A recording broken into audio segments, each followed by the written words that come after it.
The great hall of Kepler Station stretched out like a vast dome under the artificial stars. Hundreds of alien beings filled the floating platforms that circled the center stage. Their voices created a symphony of fear that echoed through the chamber. Ambassador Velthari stood at the center podium. Her blue skin shimmered with worry as she raised her forearms to call for silence. The Luminari were known across the galaxy as peaceful traders. They had never asked for help in war before today. Fellow beings of the Galactic Council, Velthari began. Her voice carried through the translation devices that every species wore. We face extinction. The holographic display above her head came to life. It showed a star map of the Outer Rim territories. 12 red zones marked where star systems used to exist. Now they were empty voids in space. The Devourers have taken everything, she continued. Planets, moons, space stations. Even the stars themselves grow dim after they pass through. Elder Zixmora leaned forward on his floating throne. The ancient being had lived for over 2,000 years. His species had seen the rise and fall of many civilizations, but even he looked afraid. "Show us the recordings," he said in his deep voice. The hologram changed. It now showed the last transmission from the Kepler-7 system. A massive fleet of black ships moved through space like a swarm of insects. But these were not ships in the way most beings understood them. They were machines that could think and learn and grow. The recording showed how they attacked. The defending fleet tried to fight back with their advanced weapons. Laser beams and plasma cannons lit up the darkness. But the machine ships adapted quickly. They learned from each attack and became stronger. In less than 6 hours, the entire system was silent. "Our finest warships cannot stop them," said Commander Kickstall of the Ethereal Collective. His species had the most advanced technology in known space. They learn too fast. Every tactic we use becomes useless after the first battle. The debate began immediately. Representatives from dozens of worlds offered suggestions. The Merchant Guild wanted to try diplomacy. The Crystal Singers believed they could confuse the machines with their psychic powers. The hive minds thought they could outthink the artificial intelligence by working together. But deep down, everyone knew the truth. Their civilizations had grown soft during thousands of years of peace. They had forgotten how to fight real wars against enemies that wanted to destroy everything. "There must be something we can do," said Ambassador Catherine. Her people were warriors, but even they had been defeated when the Devourers reached their space. "We cannot simply wait to die." Elder Zixmora closed his ancient eyes. He remembered stories from the old times, tales of species that lived in the dangerous parts of space. Worlds where life was hard and creatures had to fight every day just to survive. "There is one option," he said slowly, "but it goes against everything we believe." The hall fell silent. Everyone waited for the ancient being to continue. "We activate the Deep Space Distress Protocol." Gasps echoed through the chamber. The protocol had never been used in the history of the Galactic Council. It would send a help signal to every corner of known space, including the forbidden zones that no civilized being ever visited. "You cannot be serious," said Representative Thulin. "We know nothing about what lives in those dark regions.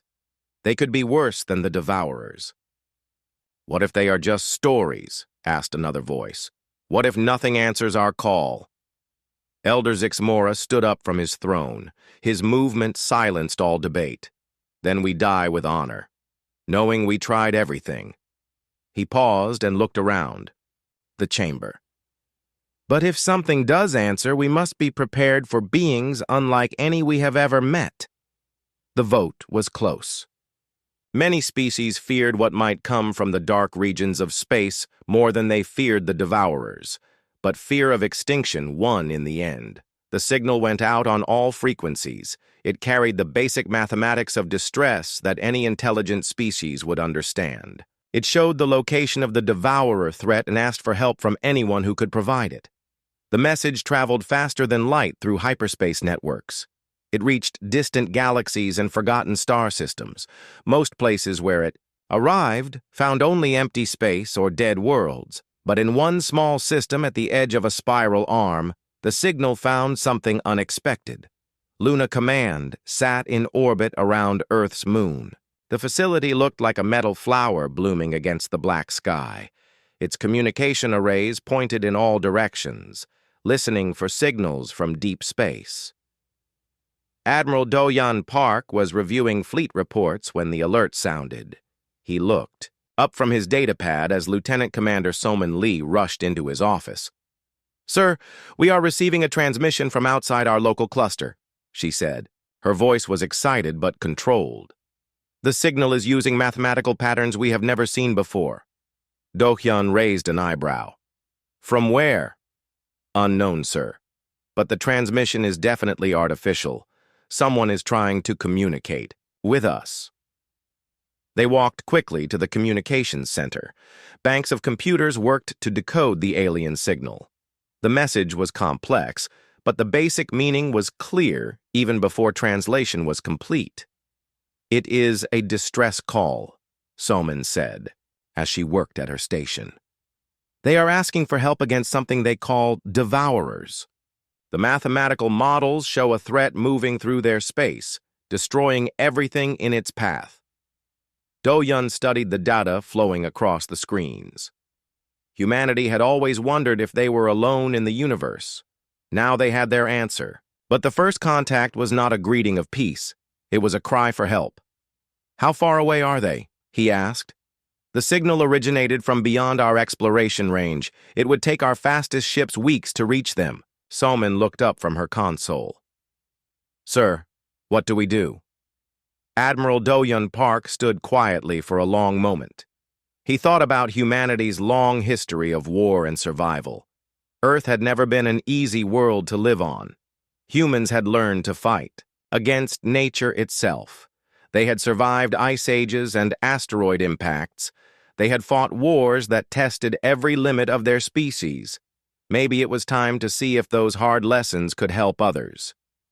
"Contact Captain Woo-bin Choi," he said finally. "Tell him to prepare the Silent Thunder for a long-range reconnaissance mission. We are going to answer their call." In the depths of space, two very different civilizations were about to meet.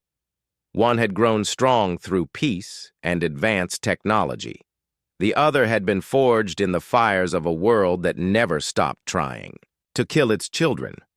Neither side knew what to expect from the other, but the galaxy was about to discover what happened when desperate aliens asked Deathworlders for help. The Silent Thunder moved through space like a predator hunting in the dark. Its black hull absorbed light instead of reflecting it. The ship had been built for war, with sharp angles that could cut through enemy formations and weapons that could destroy entire fleets. Captain Woo-bin Choi sat in his command chair watching the alien space station grow larger on the main screen. Kepler Station looked like a massive crystal flower floating in the void. Its graceful curves and glowing surfaces were beautiful, but seemed fragile to his trained eye. "Contact in 30 seconds, reported Lieutenant Mireille Kim from the engineering station. Her fingers danced over the controls as she monitored the ship systems. "All weapons are powered down as ordered, but ready if needed." "Good," Woo-bin replied.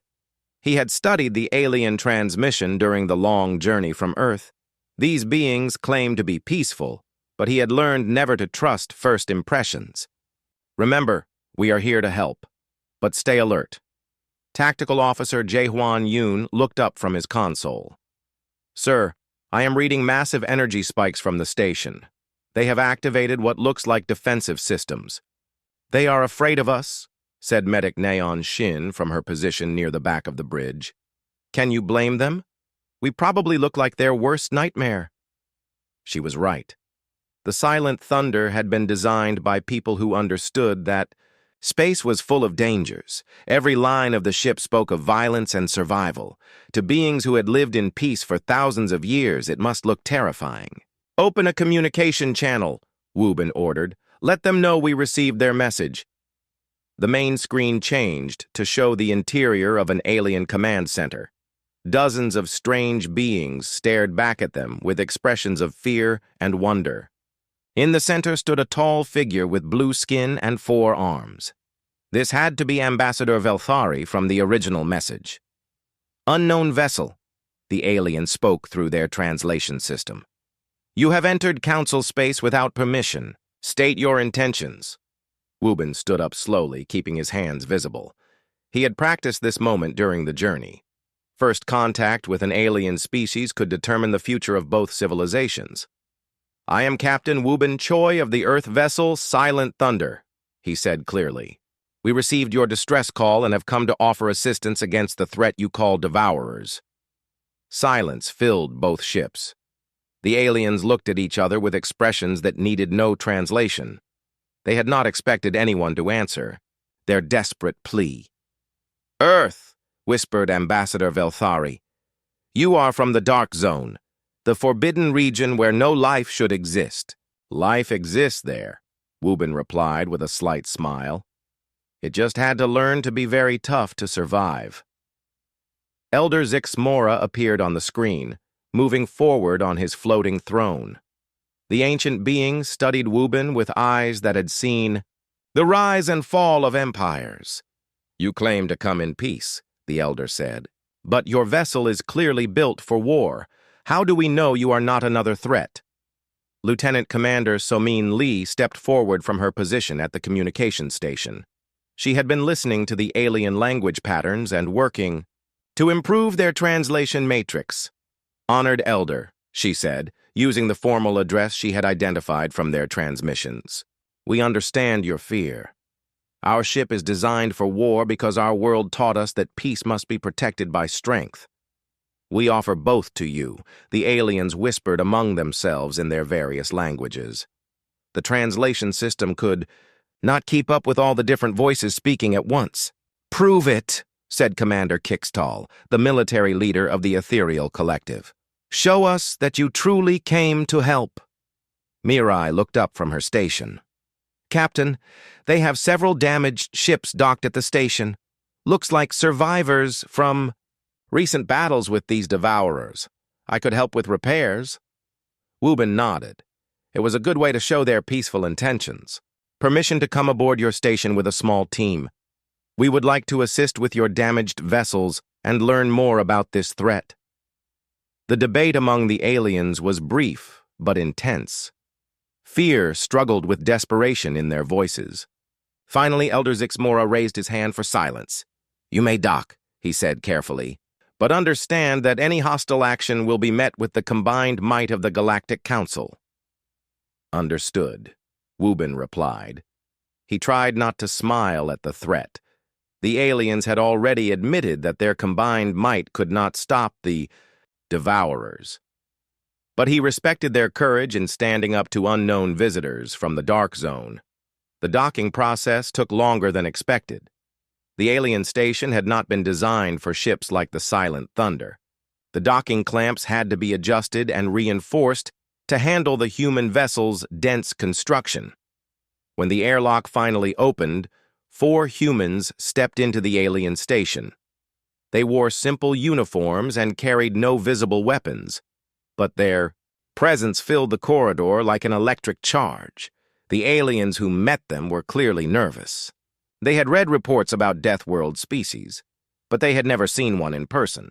These humans looked smaller than expected, but there was something in their eyes that spoke of infinite danger barely held in check. "Welcome to Kepler Station," said Ambassador Velthari. Her voice was steady despite her obvious fear. "I am honored to meet beings from beyond the known galaxy." "The honor is ours," replied Somin, who had been designated as their diplomatic contact. "We have wondered for a long time if we were alone in the universe. We are glad to learn that we are not." The tour of the station revealed much about alien civilization. Everything was beautiful and efficient, designed by beings who valued harmony above all else. The architecture flowed like water, and soft lights provided gentle illumination everywhere. But Jaewon noticed the lack of security systems. The aliens had built their station assuming that everyone who visited would be peaceful. There were no choke points for defense, no armored sections, no emergency protocols for invasion. "Your people have never fought a real war," he observed quietly to Wubin. "That explains why they are losing," the captain replied. "They were taken to the damaged ship bays, where vessels from multiple species sat broken and burned. The damage patterns told a story of weapons far more advanced than anything the aliens could deploy." Mirai examined the wreckage with the eye of an expert. She had grown up fixing things that were never supposed to break. Earth had taught humanity that everything could be repaired if you were clever enough and willing to work hard enough. "This is energy weapon damage," she said, running her hands over melted hull plates. "But the patterns are wrong. These were not fired by living beings. The targeting is too perfect, too systematic." "The Devourers are machines," confirmed Velthari. "Artificial minds that learn from every battle. They adapt to our tactics faster than we can develop new ones." Naeon was examining injured alien crew members in the medical bay. Their wounds were unlike anything she had seen before. The weapons had been designed not just to kill, but to cause maximum psychological damage to survivors. "They are trying to break your will to fight," she explained to the alien doctors.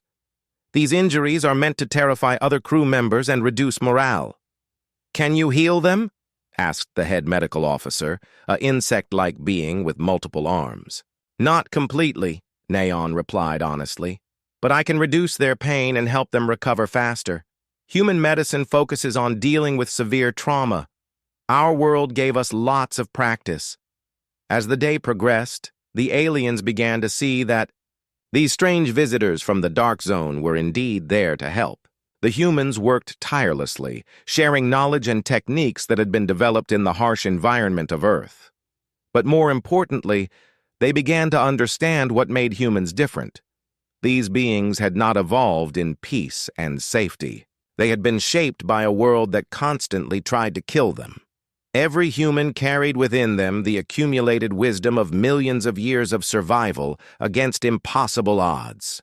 "They are not like us," whispered one alien to another. "No," came the reply. "They are something much more dangerous. They are hope." By the end of the first day, word had spread throughout the station. The beings from the Dark Zone were not monsters. They were warriors who fought to protect others instead of to conquer them. For the first time since the Devourers had appeared, the aliens began to believe that survival might be possible. The strategy room deep inside Kepler Station had been built for peaceful negotiations.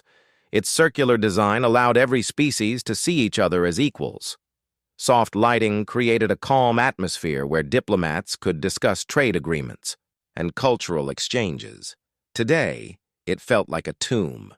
Fleet Commander Kickstall stood before a massive holographic display showing the Devourer advance.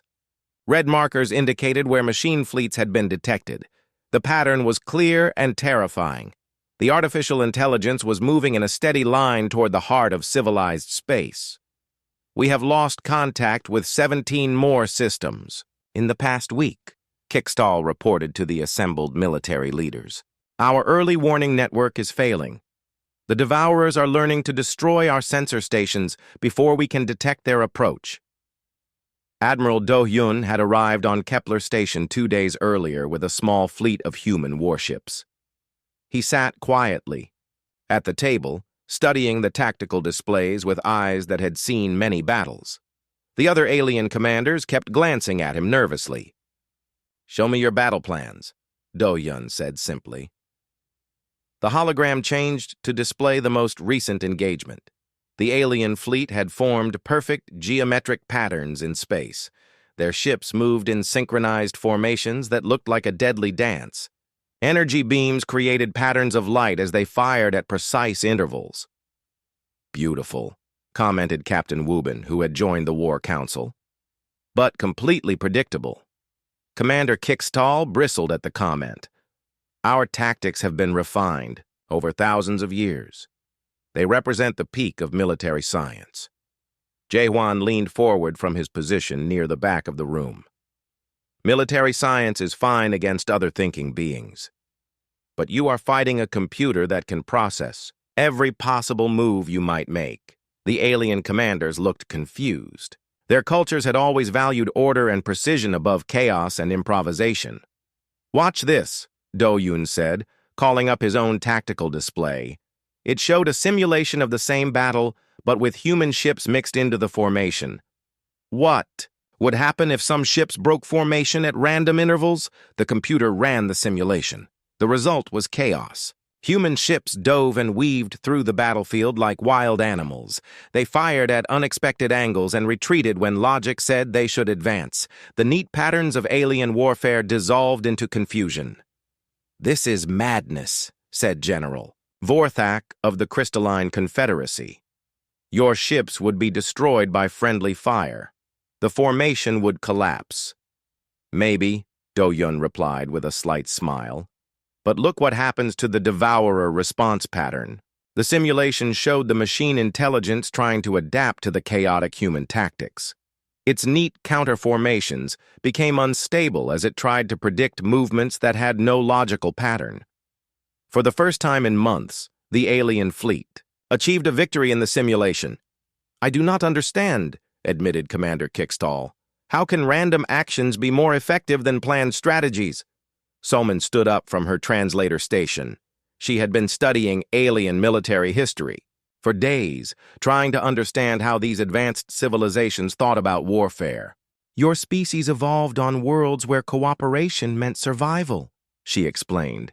You learned to work together, to follow patterns, to create order from chaos.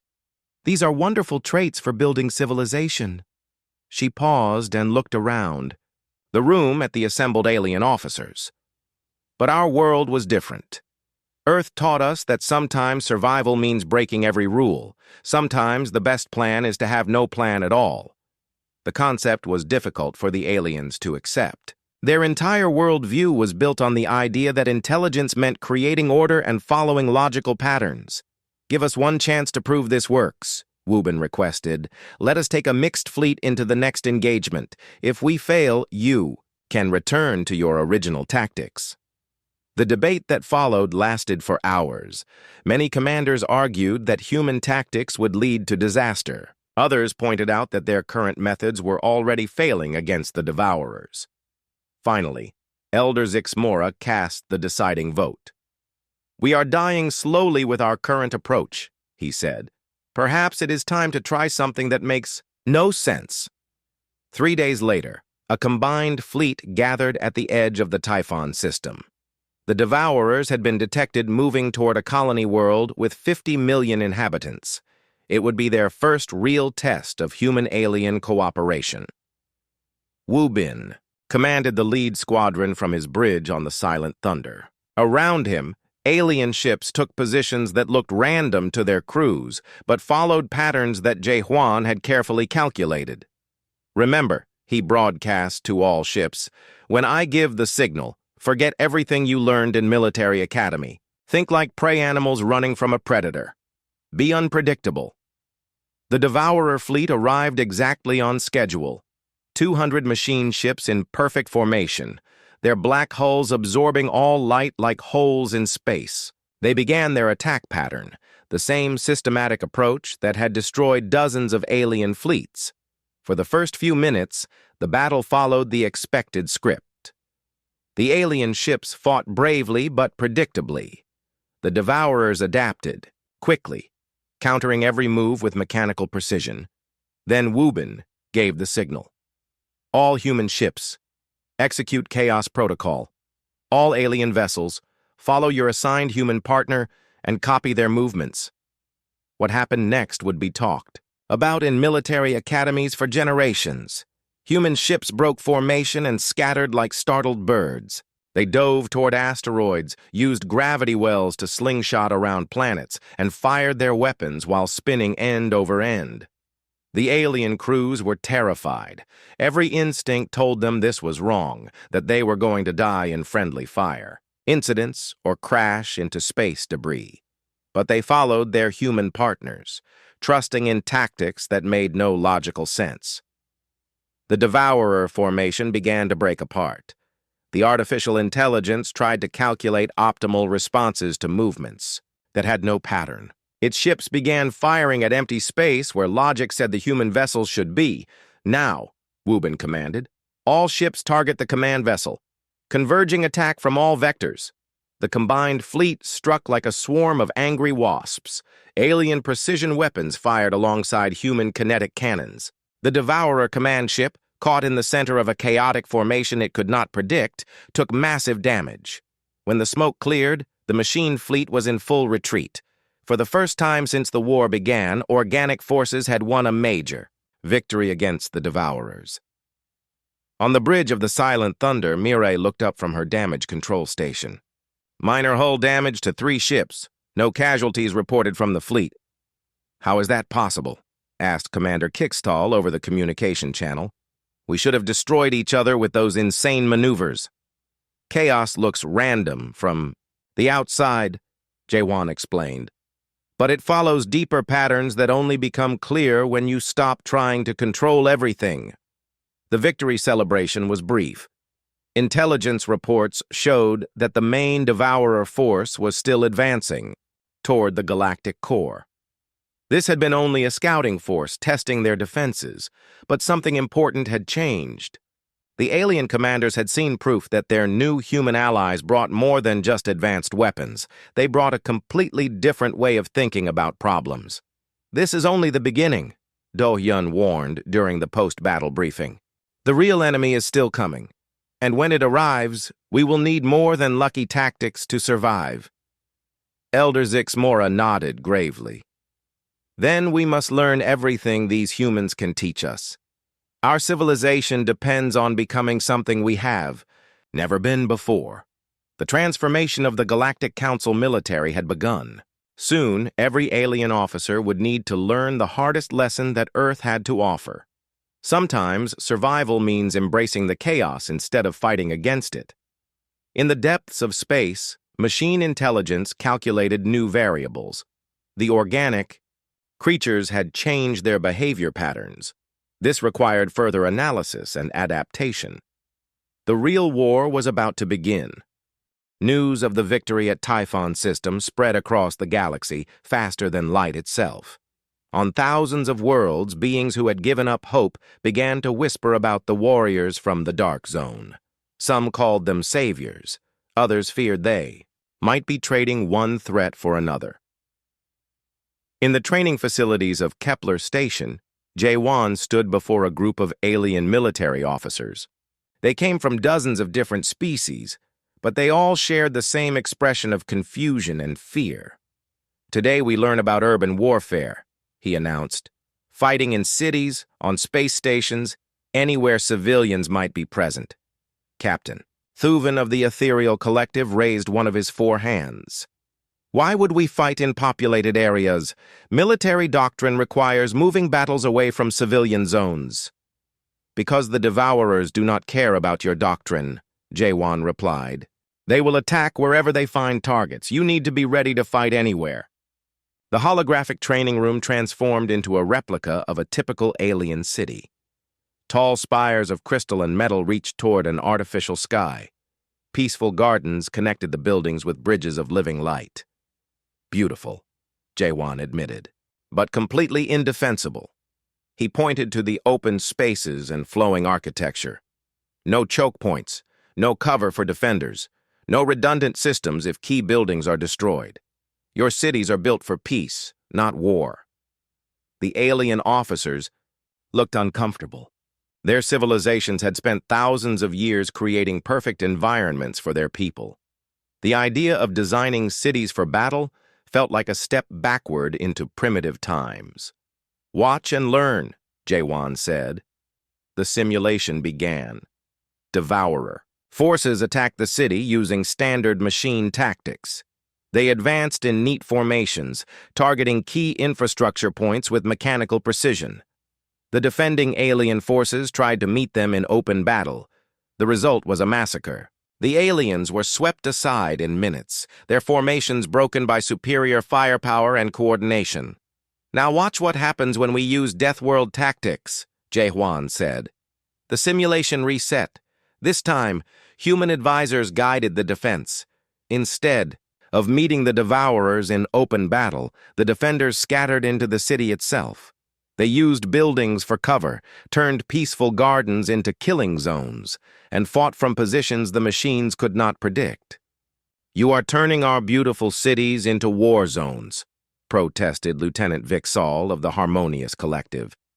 "Yes," Jae-hwan replied without apology, "because war zones are where you fight wars."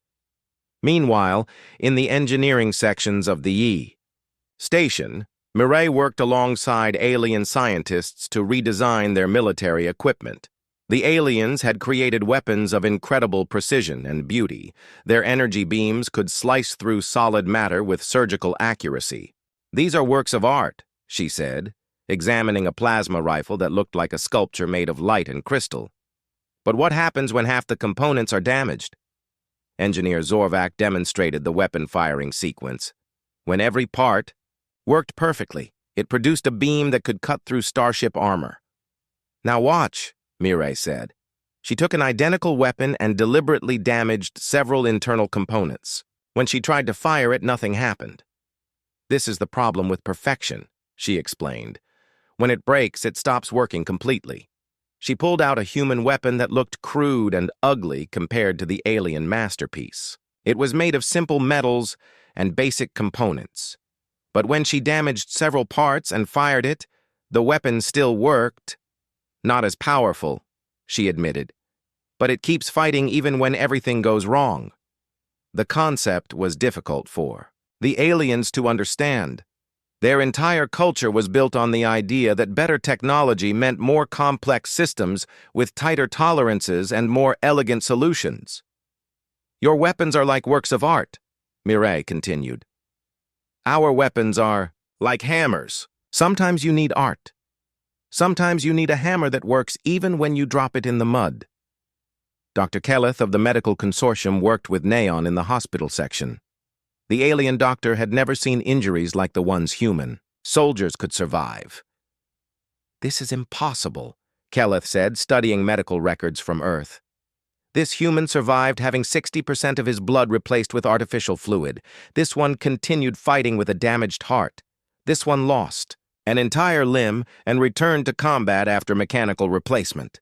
Neon nodded. "Humans are very hard to kill completely. Earth taught us to keep going even when our bodies should stop working." She showed the alien doctor techniques for battlefield medicine that had been developed over centuries of human warfare. Methods for treating injuries that would instantly kill most alien species. "Your people have never had to deal with this level of trauma," Neon observed. "Most of your patients die from injuries that we would consider minor wounds." The training was not just about technology and tactics. Soman worked with alien communication specialists to understand how the Devourers used psychological warfare.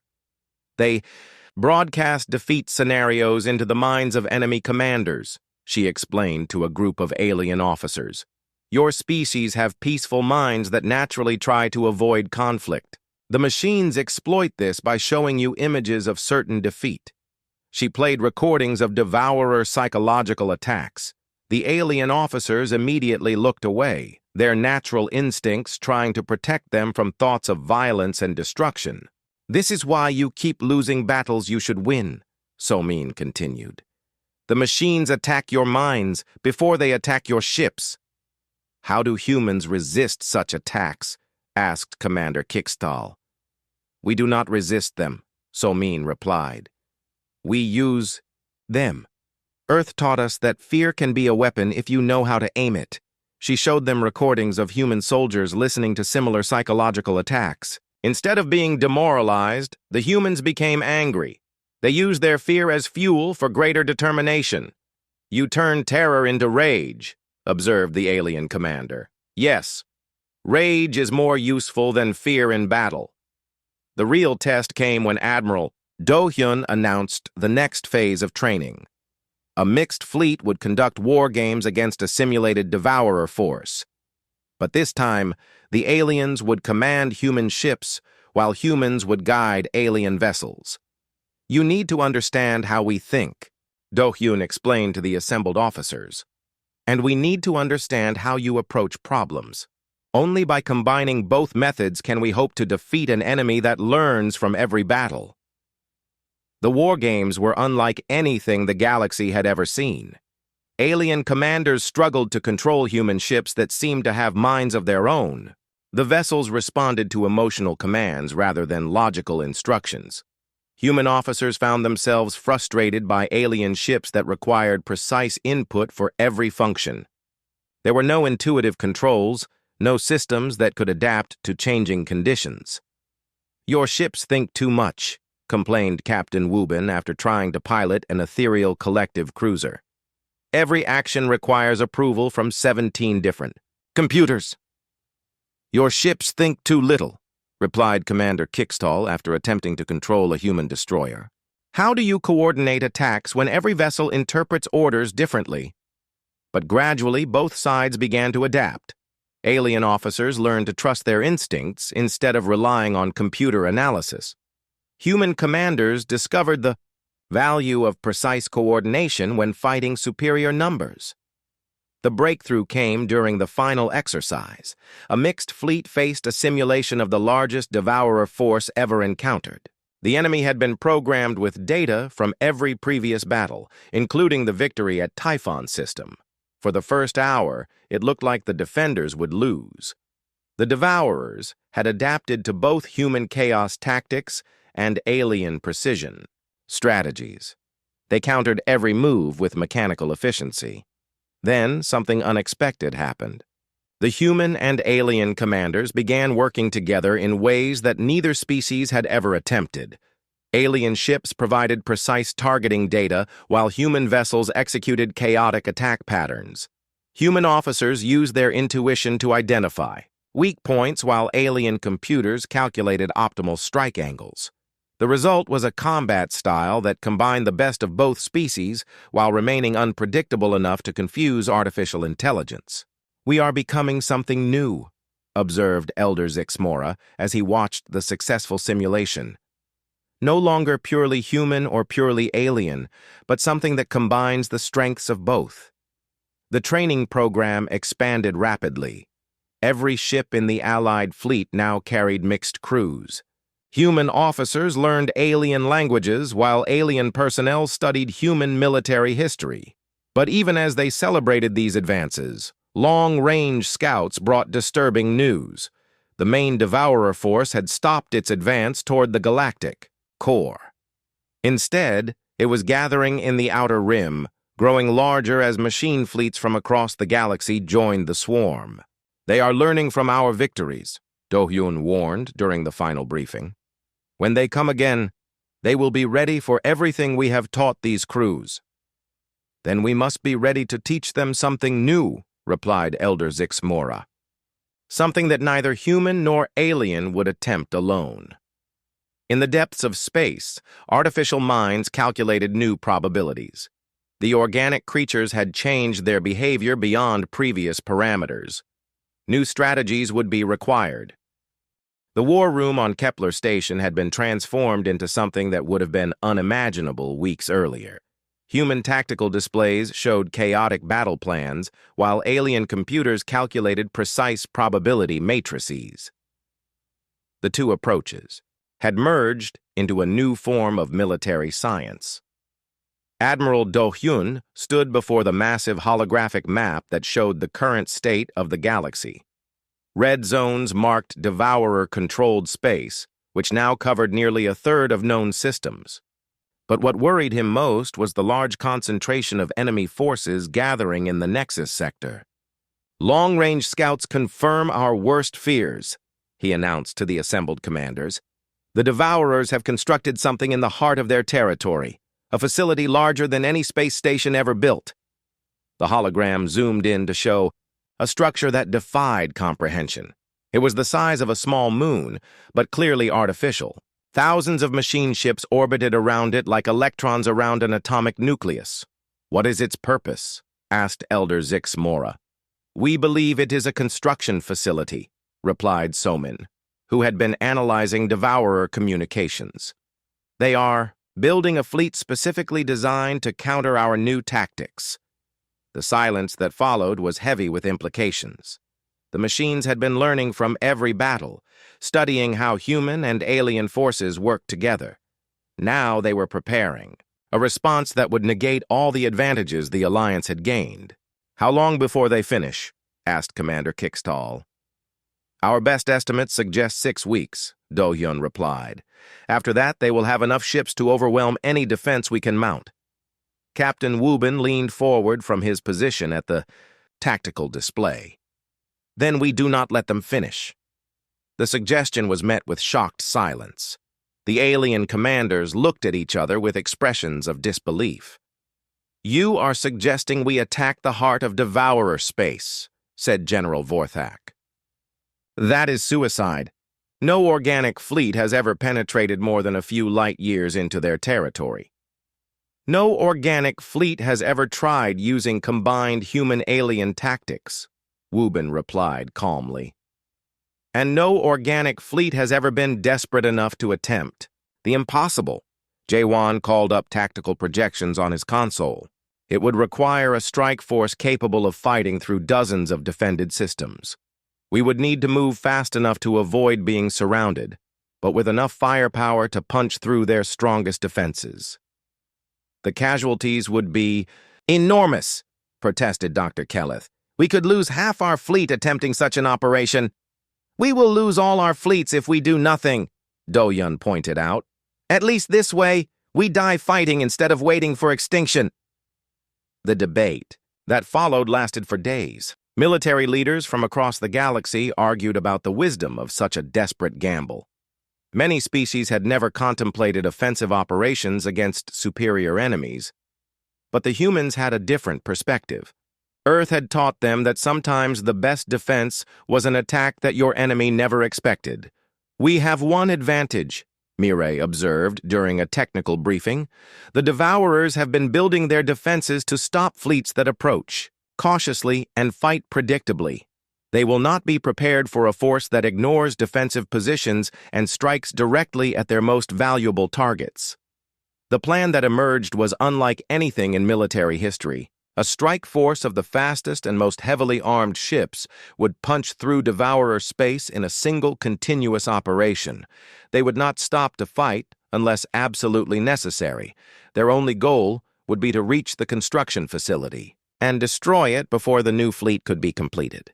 "It is still suicide," muttered Commander Kickstall as he studied the final battle plans.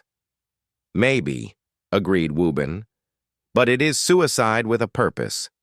The strike force that assembled at the edge of Devourer space was a perfect example of human-alien cooperation. Fast human cruisers provided stealth and unpredictability, while alien vessels contributed precision weapons and advanced shielding technology. Woobin commanded the operation from the Silent Thunder, which had been modified with alien cloaking systems. Around him, a mixed crew of humans and aliens prepared for what they all knew might be their final mission. "Remember," he broadcast to the fleet, "we are not trying to conquer territory or destroy every enemy ship. We have one target and one chance. Everything else is just obstacles to avoid or push through." The journey into Devourer space revealed the true horror of machine rule. System after system had been stripped of all organic life. Planets had been reduced to mining operations, feeding raw materials to construction facilities. Even the stars seemed dimmer, their energy being harvested by massive collection arrays. "This is what they want to do to our worlds," whispered Lieutenant Selen of the Luminari as she watched the devastation pass by on the view screen. "This is why we cannot let them win," replied Nayeon, who was treating crew members suffering from psychological trauma at seeing the destroyed systems. The first major battle came at the Kronos Gate, a strategic checkpoint that controlled access to the inner Devourer territories. 300 machine ships waited in perfect formation, their weapons trained on the approach vector. Conventional tactics would suggest finding an alternate route, observed the alien tactical officer assigned to Wubin's bridge. Conventional tactics would take too long, Wubin replied. All ships execute deep strike protocol. We go through them, not around them. What followed was less a battle than a controlled collision. The strike force hit the Devourer formation like a spear thrust, concentrating all their firepower on a single point. Ships were damaged and some were lost, but the fleet punched through the defensive line before the machines could adapt to their tactics. Damage report, called Mireille from her engineering station. 17 ships with major damage, 4 vessels lost, came the reply from the fleet status display. But we are through. Next checkpoint in 6 hours. The pattern repeated at system after system. The Devourers tried to set up defensive positions, but the strike force moved too fast and struck too hard for standard countermeasures to be effective. But the machines were learning. Each battle saw new tactics and weapons designed to stop the advancing fleet. The artificial intelligence was adapting in real time, creating specialized units to counter human unpredictability and alien precision. They are getting better at predicting our moves, Jaewon reported as they fought their way through the 7th defensive line. Our casualty rate is increasing with each engagement. Then we adapt faster than they do, Wubin replied. He opened a channel to all ships. All human vessels implement Chaos Protocol 7. All alien ships execute Precision Strike Pattern Delta. Mix the sequences randomly. The final approach to the construction facility was a nightmare of defensive systems. Automated weapons platforms filled space like a deadly forest. Shield generators created overlapping barriers that could stop entire fleets. And everywhere, machine ships swarmed like angry insects defending their hive. We have lost 40% of our strike force, reported the fleet status officer. Continuing the mission will result in total destruction of remaining vessels. Wubin looked around the bridge at his mixed crew. Human faces showed grim determination, while alien expressions revealed fear mixed with desperate hope. All ships that can continue, follow me in, he commanded. All damaged vessels fall back and provide covering fire. We finish this now. The Silent Thunder led the final assault, with only 30 ships remaining from the original strike force.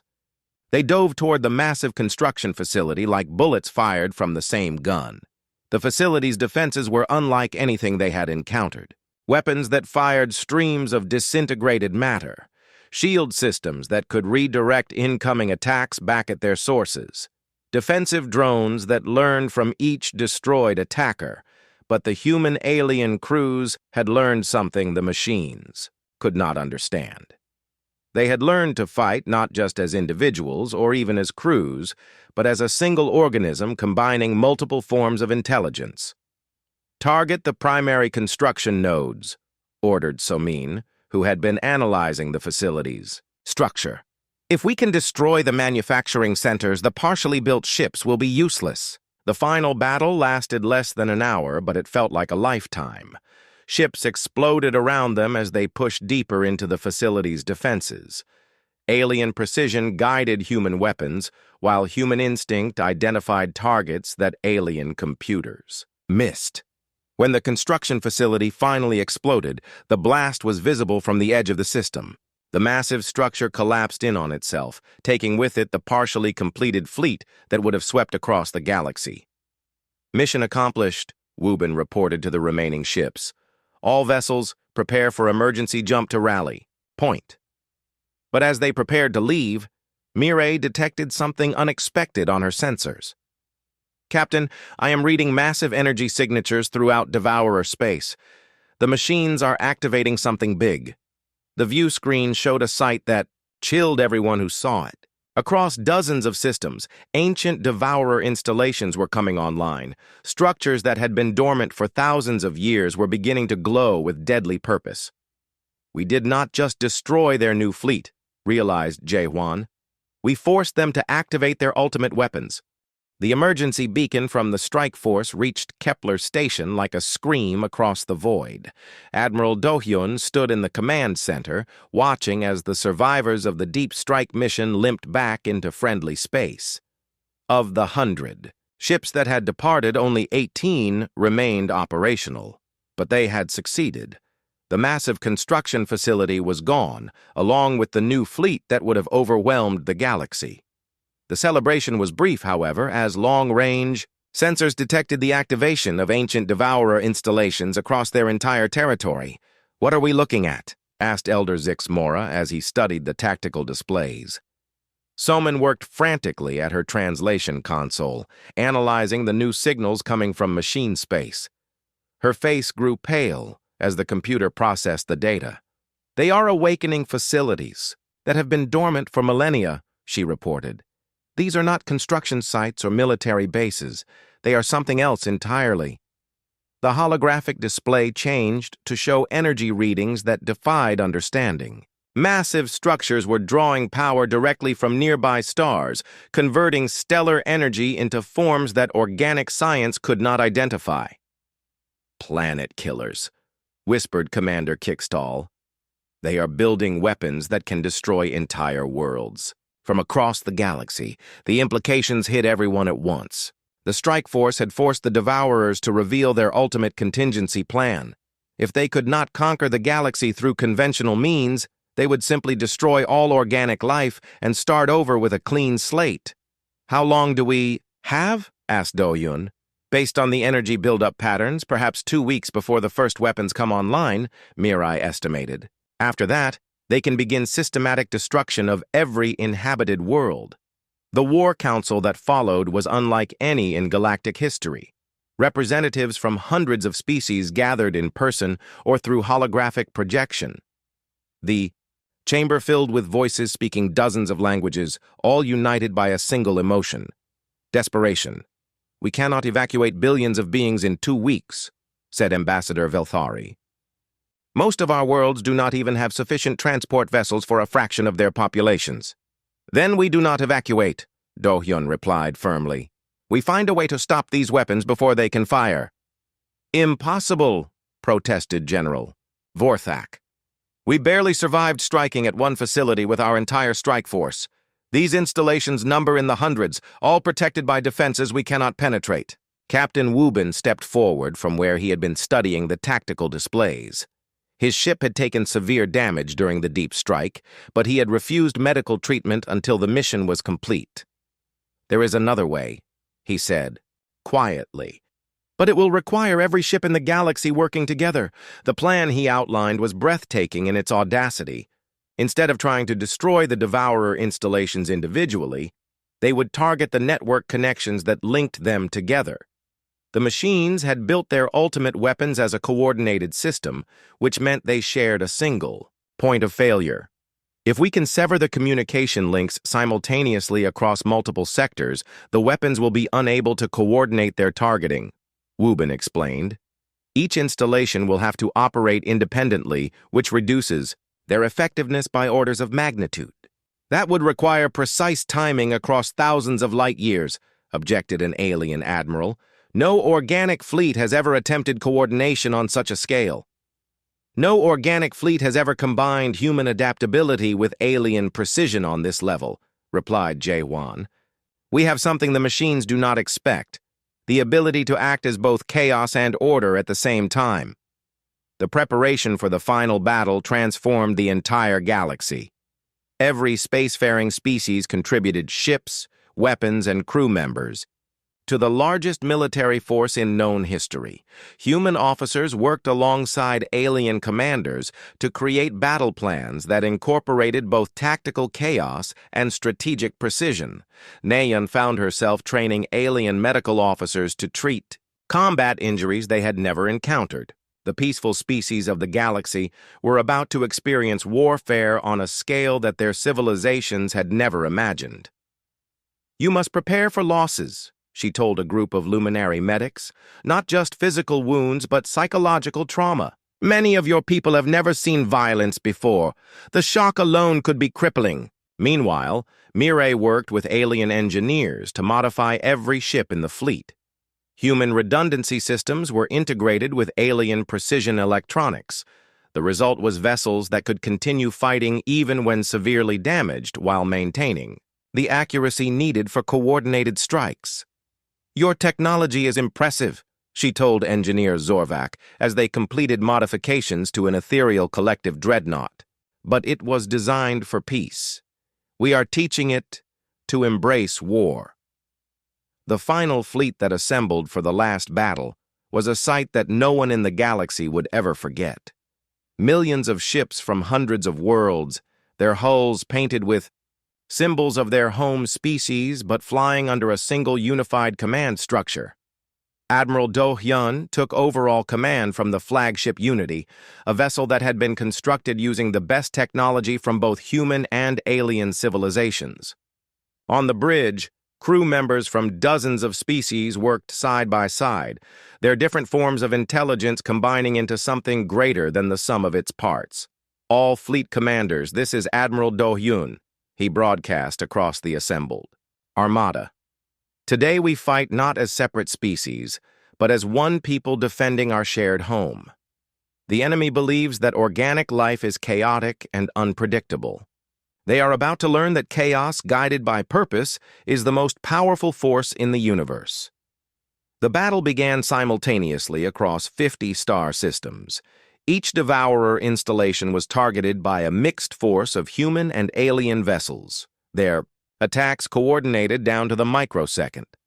The machines responded exactly as predicted, trying to adapt their defenses to counter the combined tactics they had learned to expect. But they were unprepared for the scale of the coordinated assault. "Strike. Group 7 reporting success," came one report. "Communication hub destroyed." "Strike Group 15. Successful," came another. "Target eliminated." But the Devourers were not passive targets. As their network began to fail, they launched desperate counterattacks using every weapon and tactic in their arsenal.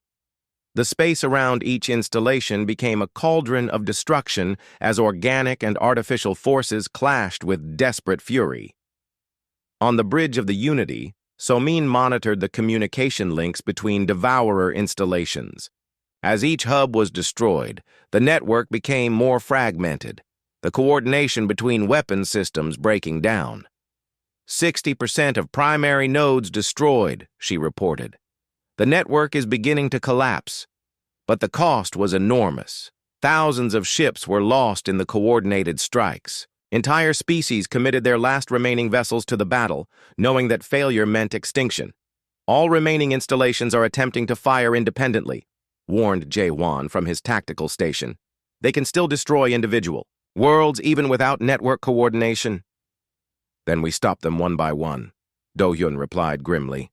"All ships begin final assault phase. Target remaining installations in order of threat priority."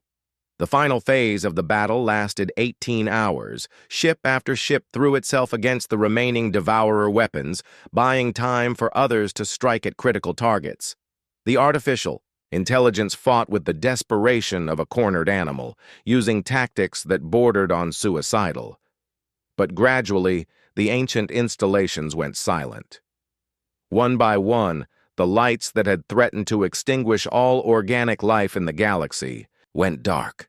When the last Devourer weapon was destroyed, the silence that followed was deafening.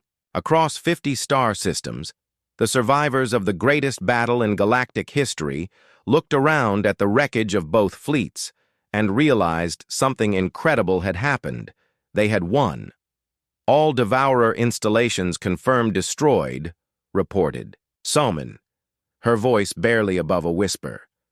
"No active machine signals detected anywhere in the galaxy."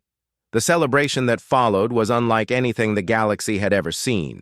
On thousands of worlds, beings who had lived in fear for months finally allowed themselves to hope.